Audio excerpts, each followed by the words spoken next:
Desde o início da humanidade, Deus tem procurado se comunicar com o ser humano.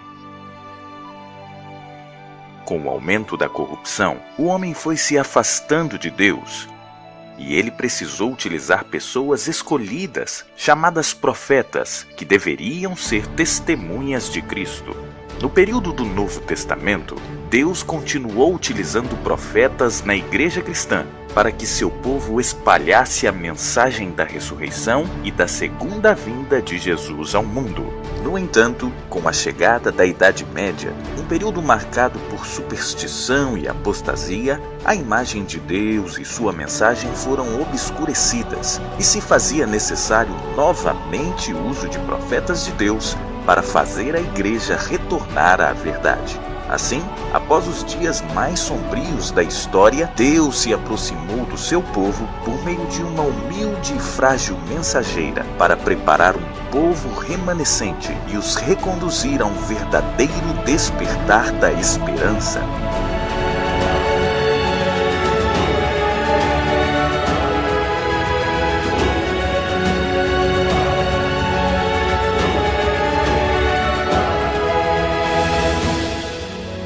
No século XVII, um grupo de protestantes, fugindo da perseguição religiosa na Europa, encontrou refúgio e liberdade na América. Os séculos XVIII e XIX testemunharam grandes despertamentos religiosos nos Estados Unidos e ao redor do mundo, por causa do cumprimento de algumas profecias bíblicas, como o dia escuro, a lua em sangue, a queda de estrelas, mas principalmente a prisão do Papa Pio VI por Napoleão Bonaparte em 1798, visto por grande parte dos protestantes como o cumprimento das profecias de Daniel 7 e Apocalipse 13. Por conta desses eventos, surgiram muitos pregadores no cenário mundial anunciando a breve volta de Jesus. Entre eles, o padre Manuel de Lacunza, no Chile, Henry Drummond, na Escócia, e o ex-capitão Guilherme Miller, nos Estados Unidos.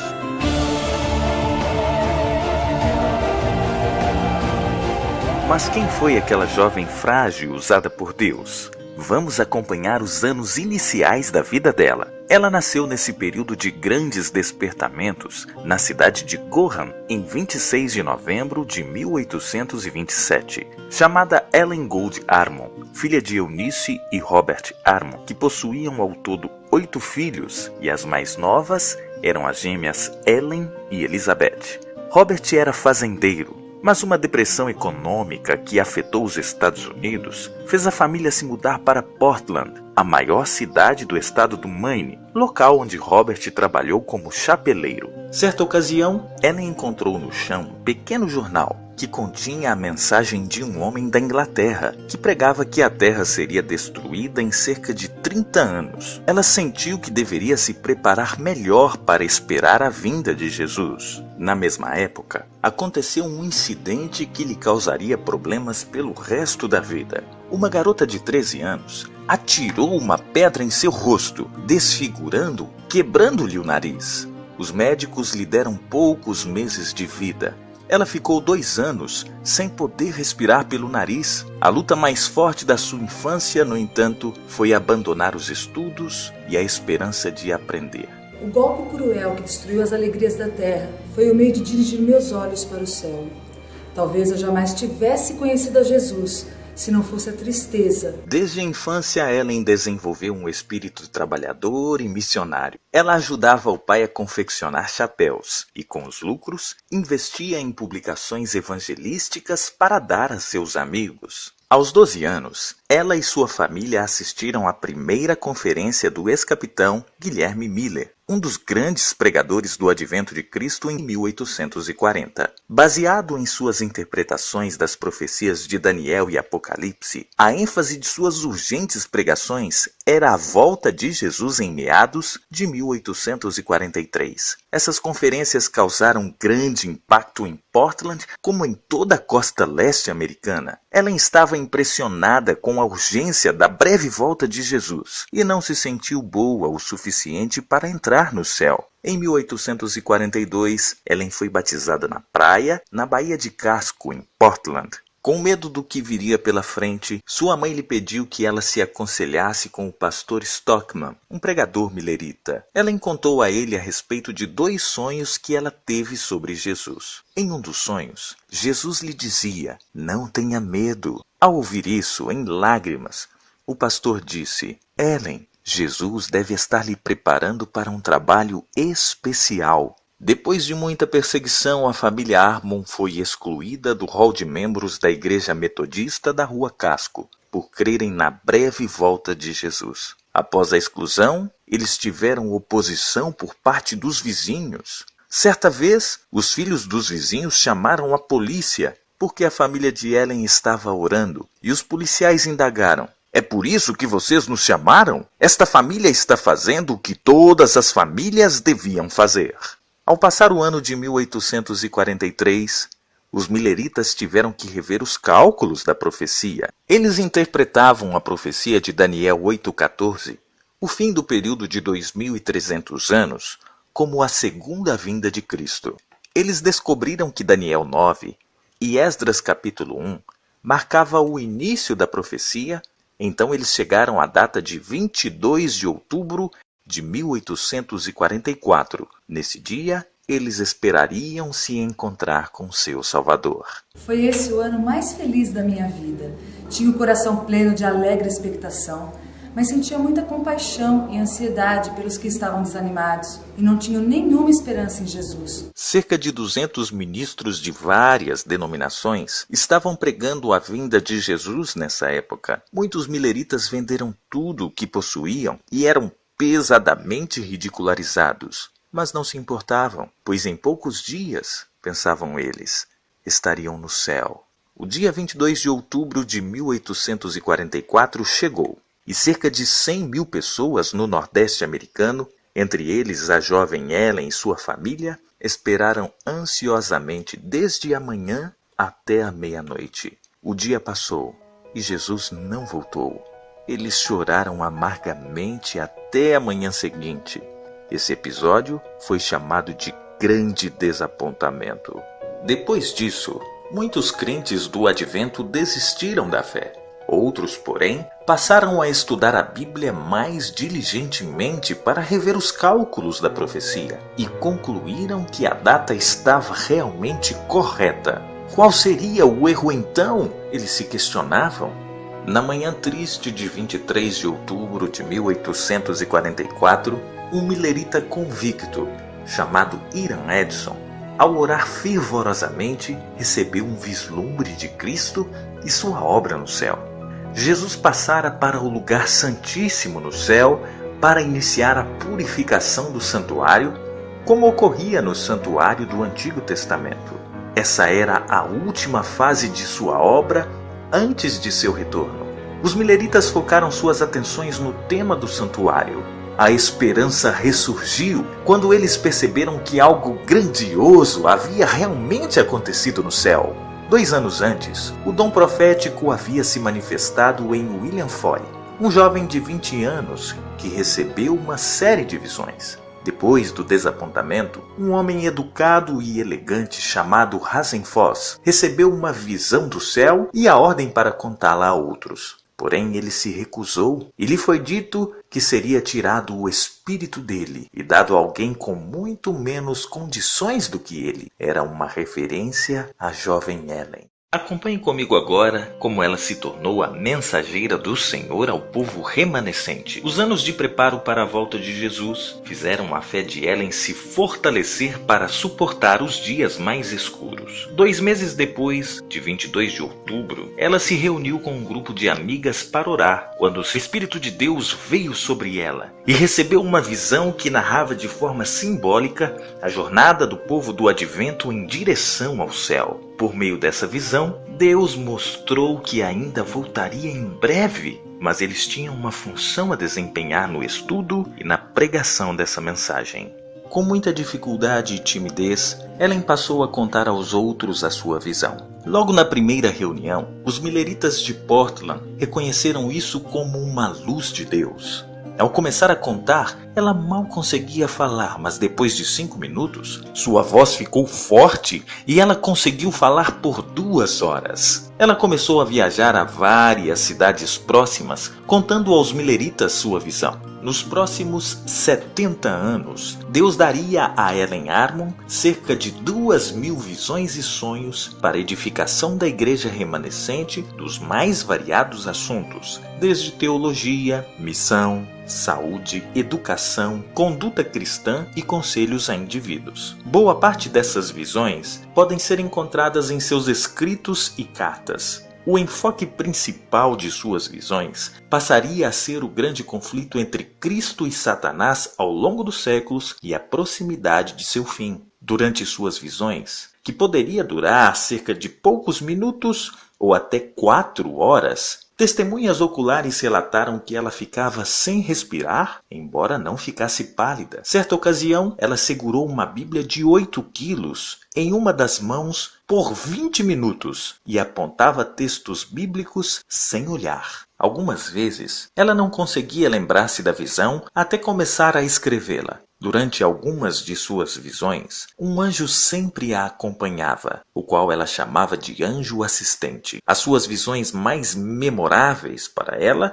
foram as que viu a beleza de Jesus, as maravilhas do céu e de outros mundos. Em uma viagem à cidade de Orrington, ela conheceu um jovem pregador millerita chamado Tiago White. A partir de então, seus caminhos passaram a cruzar-se cada vez mais, surgindo aos poucos uma sincera afeição. Ellen e Tiago buscaram a confirmação de Deus em oração. Então, 1 ano e alguns meses depois, se casaram no civil, já que nessa época não pertenciam a uma denominação a não ser a não organizada Causa Adventista. Algumas semanas depois, o jovem casal estudou o folheto do pastor José Bates, chamado O Sábado do Sétimo Dia, que apresentava evidências claras de que o dia do Senhor ainda era o sábado. 6 meses mais tarde, Ellen teve uma visão onde viu a lei de Deus no santuário celestial. Um brilho especial estava sobre o sábado, 4º mandamento da lei de Deus. Mas a vida de Ellen White não seria apenas de grandes e alegres momentos. Os primeiros anos de casamento foram marcados por pobreza e angústia. Ao nascer o primeiro filho deles, Henry Nichols, eles se mudaram para a casa da família Holland, que amavelmente lhe cedeu parte da residência por 6 meses. Nessa época, seus móveis eram emprestados, e Tiago dividia seu tempo pregando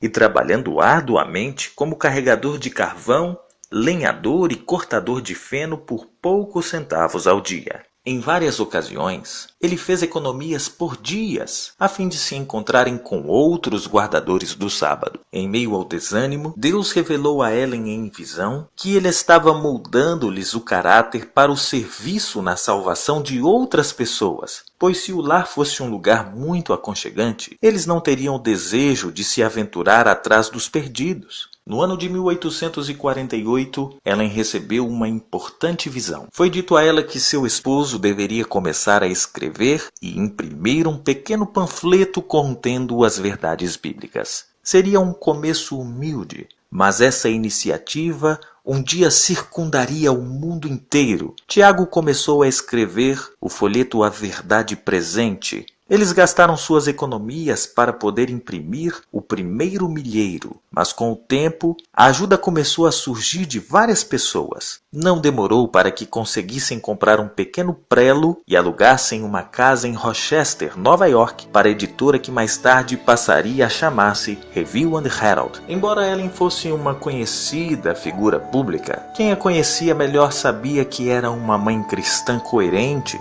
que mantinha um lindo relacionamento com o esposo e com os filhos. Tiago dizia que Ellen era sua coroa de glória. Ellen, por sua vez, era muito amorosa. Ela disse que Tiago era o melhor homem que já usou sapatos de couro. Um dia Ellen escreveu a seu esposo: Lamento haver dito ou escrito algo que o magoou.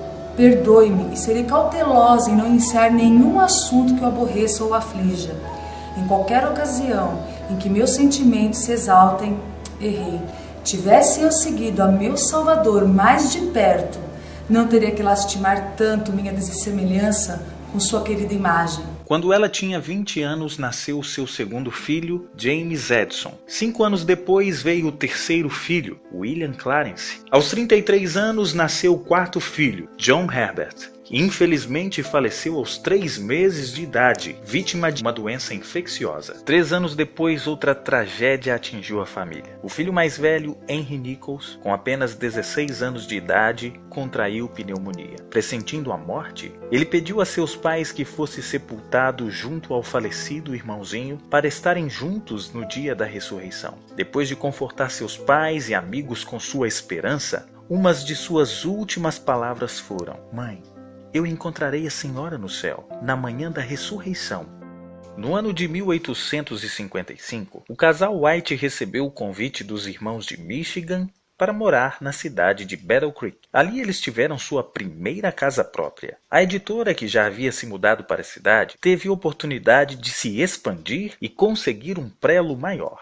Muitas pequenas igrejas começaram a ser construídas na cidade. Nesses primeiros anos, a base de operações dos guardadores do sábado era a casa dos White e a editora. As publicações uniam e davam estrutura ao pequeno grupo de adventistas. Os 9 anos em que a família White viveu em Battle Creek foram marcados por muitas viagens ao longo do país. Havia empenho para o avanço da causa. Quando não estavam viajando, Ellen encontrava-se tricotando, fazendo visitas ou escrevendo livros. Desde 1851, quando ela escreveu o seu primeiro livro narrando suas primeiras visões, até sua morte, Ellen teria publicado 24 livros, enquanto mais outro estava sendo editado. Também produziu milhares de artigos e cartas, totalizando cerca de 100.000 páginas escritas, que mais tarde comporiam mais 100 compilações.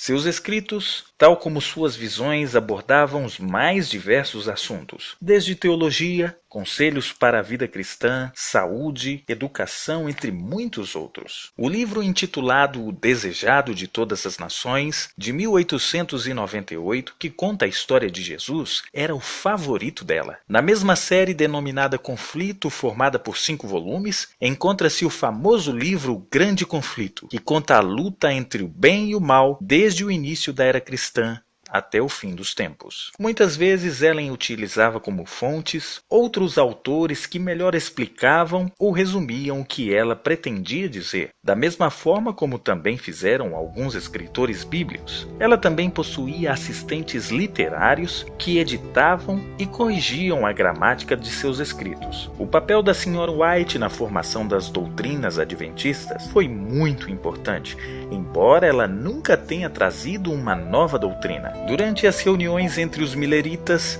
chamadas de conferências sabáticas, cada pessoa tinha uma opinião sobre doutrinas bíblicas. No entanto, depois de entenderem que o caloroso debate não produziria resultado, passaram a orar e estudar a Bíblia juntos. Somente após chegarem a um consenso é que Deus se manifestava por meio de Ellen White, confirmando e corrigindo determinadas conclusões, estimulando o grupo a estudar detalhadamente um assunto. A própria Ellen dizia que seus escritos eram uma luz menor que levaria a igreja para uma luz maior, a Bíblia. Ellen era muito hospitaleira, tinha um carinho muito especial pelas pessoas, especialmente pelos mais carentes. Ellen remendava suas roupas velhas e costumava comprar roupas novas para doar. Embora as fotos não demonstrem, por causa da condição fotográfica da época, Ellen estava sempre sorrindo. Ao contrário do que algumas pessoas pensam, ela era uma pessoa muito alegre e bem-humorada. Certa ocasião, quando pregava um sermão de sábado numa igreja, seu filho William adormeceu no culto. Isso produziu cochichos e comentários dos membros da igreja. Percebendo a situação, Ellen se desculpou com bom humor. Quando William era um bebê, eu costumava trazê-lo à plataforma e deixá-lo dormindo numa cesta embaixo do púlpito, e ele nunca perdeu o costume. Ela era uma oradora de qualidades excepcionais. Entusiasmada pelo amor de Jesus, às vezes no meio de um sermão ela proclamava isso bem alto. Apesar da saúde respiratória frágil, Ellen era capaz de pregar para um público de 10.000 pessoas, e as últimas fileiras conseguiam ouvir claramente o que ela dizia. Sua voz era doce e também calma. Transmitia um fervor inigualável. A maioria de suas mensagens era sobre religião prática. Em uma de suas viagens em Ohio, o casal White foi convidado a ministrar o triste funeral de uma criança. De repente, Ellen teve uma de suas mais importantes visões. Ela viu o grande conflito entre Cristo e Satanás, que se estendia desde a rebelião no céu até o fim dos tempos. Ela recebeu a recomendação de escrever o que tinha visto, porém, 2 dias depois, na viagem de volta para casa, ela viu um passageiro misterioso no trem, que não havia embarcado com os passageiros. Quase morreu sufocada e passou alguns dias de cama. Deus lhe mostrou que foi Satanás que tentou tirar a sua vida por causa da importância da revelação que havia recebido. Em 1958, Ellen publicou um livro de 209 páginas chamado Dons Espirituais, a grande controvérsia entre Cristo e Satanás. Esse material seria anos depois expandido na série O Conflito dos Séculos, contendo o Grande Conflito e outros livros. Em seus primeiros anos, havia preconceito por parte dos adventistas para organizar uma igreja. Muitos diziam que isso seria voltar à Babilônia. Porém, com o crescimento do movimento, a organização se tornou necessária para legalizar as propriedades da igreja, para a sistematização de dízimos destinados ao sustento de obreiros. No ano de 1860, os grupos milleritas, guardadores do sábado, escolheram para si o nome de Igreja Adventista do Sétimo Dia. A partir daí, foi formada a Associação Regional dos Adventistas de Michigan. No dia 21 de maio de 1863, a igreja se organizou oficialmente com a adesão de 3.500 membros. Assim que a igreja se organizou, havia a necessidade de mostrar ao mundo qual deveria ser o estilo de vida do povo de Deus, e isso era urgente, pois no século XIX as condições de saúde ainda eram muito precárias. Predominava a grande ignorância em relação a doenças e como preveni-las. Nesse contexto, no dia 6 de junho de 1863, Ellen White recebeu a primeira das 4 visões da mensagem de saúde. O que foi mostrado a Ellen em visão era bastante diferente dos conceitos sustentados em sua época. Quando Henry White foi acometido de pneumonia, antes de falecer, um médico adotou um tratamento usando drogas venenosas. Tiago White trabalhava incansavelmente para que a verdade fosse transmitida ao maior número de pessoas. Acumulou cargos como de presidente da Associação Geral, da Comissão Diretiva, da editora Review and Herald e logo depois o de editor da revista Reformadores da Saúde. Com 44 anos, sofreu um derrame cerebral. Ele precisava de descanso mental e físico, mas não queria parar. Seu estresse e nervosismo o levou a uma série de doenças que o conduziram várias vezes à internação. Em 1866, foi votada em uma assembleia da Igreja Adventista a criação de um Instituto de Saúde em Battle Creek. Com mais esta instituição, quando Tiago recobrou sua saúde, foi designado como diretor do Instituto de Saúde. Nesse período, ele estava com a ideia de instituir uma escola adventista. No dia 3 de junho de 1872, começou a funcionar a primeira escola adventista em Battle Creek. Com 12 alunos e um professor, esse foi o começo do forte ministério educacional adventista que alcançaria o mundo todo. 3 anos depois, foi aberta a primeira faculdade. Relutante, porém convicto por advertências de sua mulher, Tiago decidiu entregar seus cargos, com exceção da edição da Review. Mas no dia 6 de agosto de 1881, depois de uma febre alta, dores na espinha dorsal e fortes calafrios, Tiago White veio a falecer. Ao lado da forma adormecida do esposo no serviço funerário, embora privada de sua companhia e assistência, Ellen White prometeu a si mesma avançar na obra que lhe fora confiada.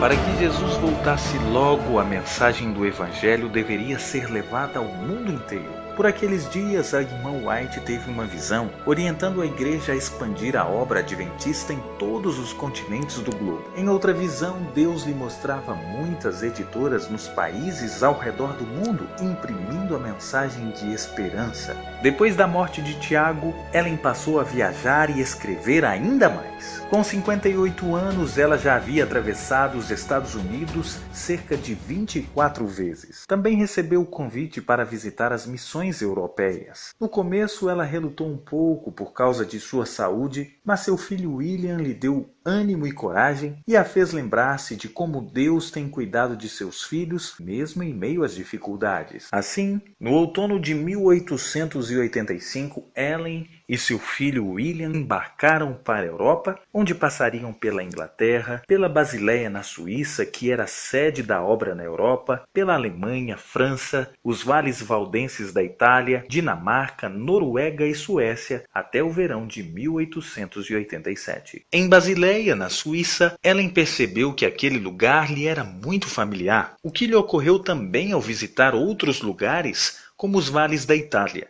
Apesar de nunca ter estado lá, eles haviam sido mostrados a ela em visões sobre a Idade Média. Também a Suíça e a Noruega ela reconheceu como países da visão que ela teve sobre as editoras ao redor do mundo. Mesmo tendo sempre o apoio de seu filho, Ellen sentia falta de seu esposo com seus conselhos.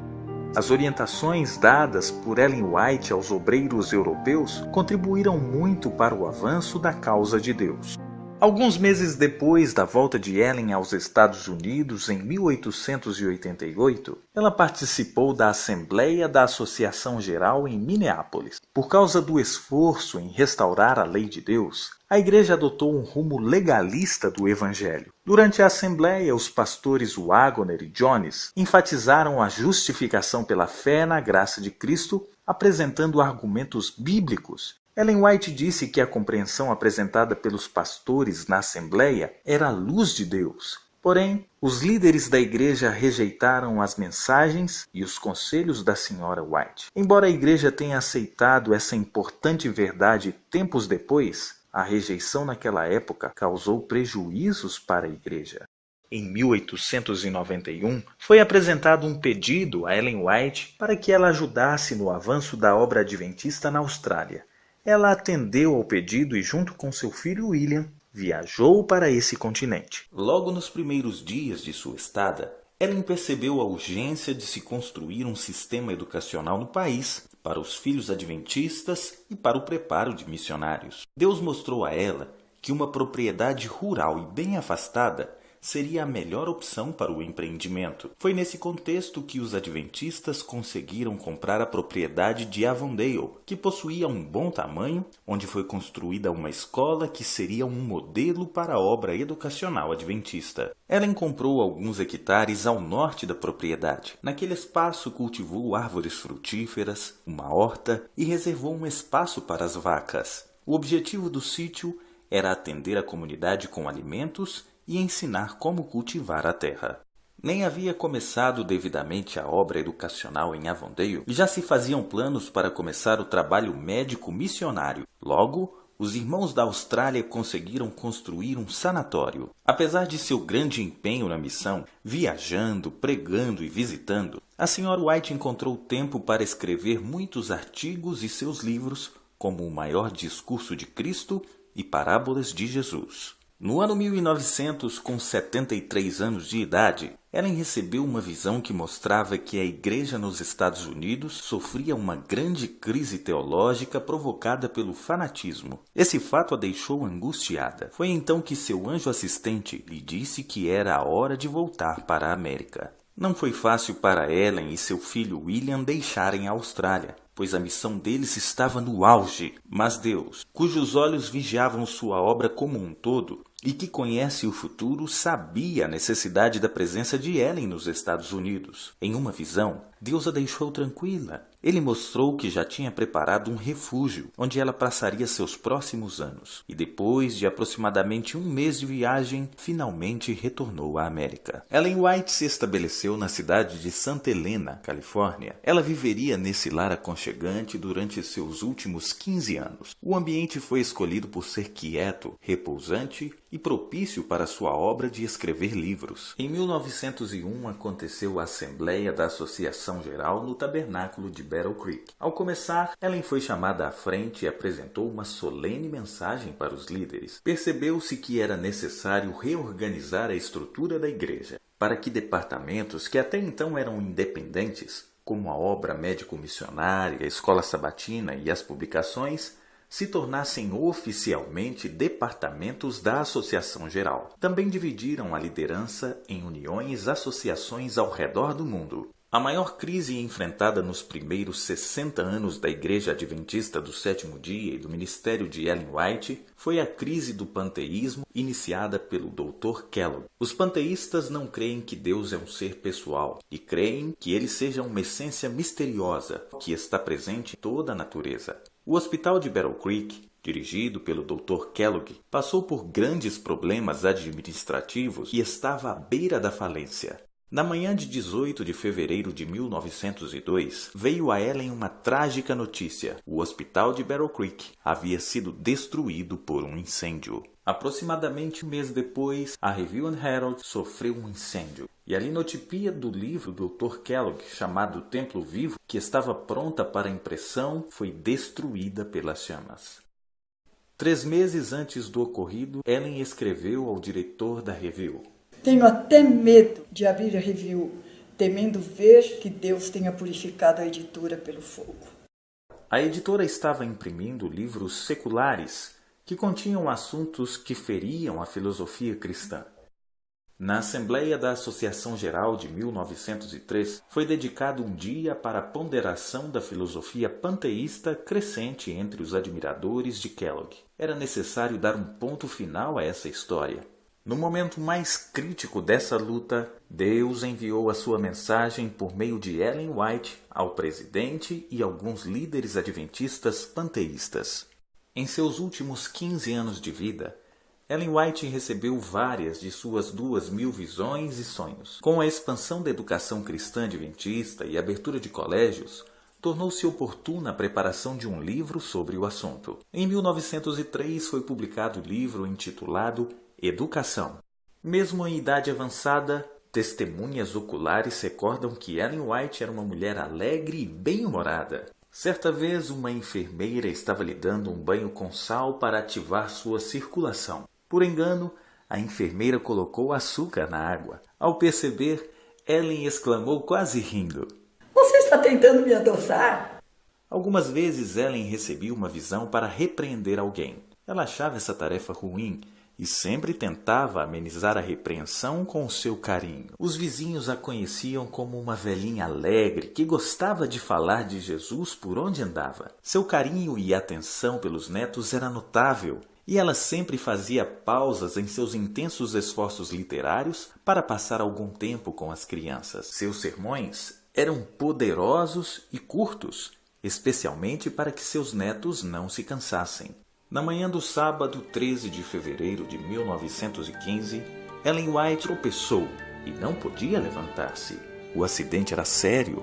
O exame de raio-x revelou uma fratura no quadril e a Sra. White ficou durante 5 meses de cama e na cadeira de rodas. Suas palavras a amigos e parentes durante as últimas semanas de vida revelam um sentimento de alegria e o senso de ter realizado fielmente a obra que o Senhor lhe confiara. Mostram também a confiança de que a obra de Deus avançaria até seu triunfo final. Já muito debilitada e de cama, alguém perguntou à Sra. White se deveria haver outro profeta depois dela. Ela respondeu: Nem eu seria necessário se o povo tivesse se apegado a mim. Suas últimas palavras foram: Eu sei em quem tenho crido. Ellen White faleceu no dia 16 de julho de 1915, com idade de 87 anos. Foi sepultada ao lado do esposo no cemitério em Battle Creek, Michigan. Embora sua voz tenha silenciado e sua pena descansado, as preciosas palavras de instrução, conselho, admoestação e encorajamento sobrevivem até hoje, para guiar a igreja remanescente até o fim do conflito e o dia da vitória final. Bom dia, vovó. Bom dia, querida. Outro dia, meu pai estava me falando de uma visão que a senhora teve. Parece que foi um caminho até o céu. Eu acho que foi sua primeira visão. Sim, querida. Estávamos muito tristes porque achávamos que Jesus iria voltar e ele não voltou. Deus quis me mostrar que ainda ele voltaria em breve. Então ele me levou a um lugar muito alto e eu vi um caminho longo e estreito que conduzia até a cidade celestial. Eu vi o povo de Deus caminhando nele e atrás deles uma luz bem forte que iluminava a passagem. O caminho era longo e difícil e muitos irmãos desanimavam, desistiam e até caíam, mas Jesus estava lá nos animando e se olhássemos apenas para ele, o caminho parecia fácil e calmo. Logo, nós vimos uma nuvenzinha branca. Nós sabíamos que aquele era o sinal da vinda de Jesus. A nuvenzinha se transformou numa grande nuvem de fogo com milhões e milhões de anjos. E lá estava Jesus para nos buscar. Ele ressuscitou os nossos amados que tinham descansado e todos juntos viajamos para o céu. Nós tentamos lembrar de nossos maiores sofrimentos, mas a glória da eternidade era tão surpreendente que nem conseguíamos lembrar e nós exclamávamos: Aleluia! É muito fácil chegar ao céu. Eu nem tenho palavras para descrever. Quando voltei da visão, tudo parecia escuro e triste. Mas quando eu contei para os meus amigos, a esperança despertou neles novamente. Jesus voltará logo, minha querida. Precisamos estar preparados porque somos parte de seu povo escolhido para levar esta mensagem ao mundo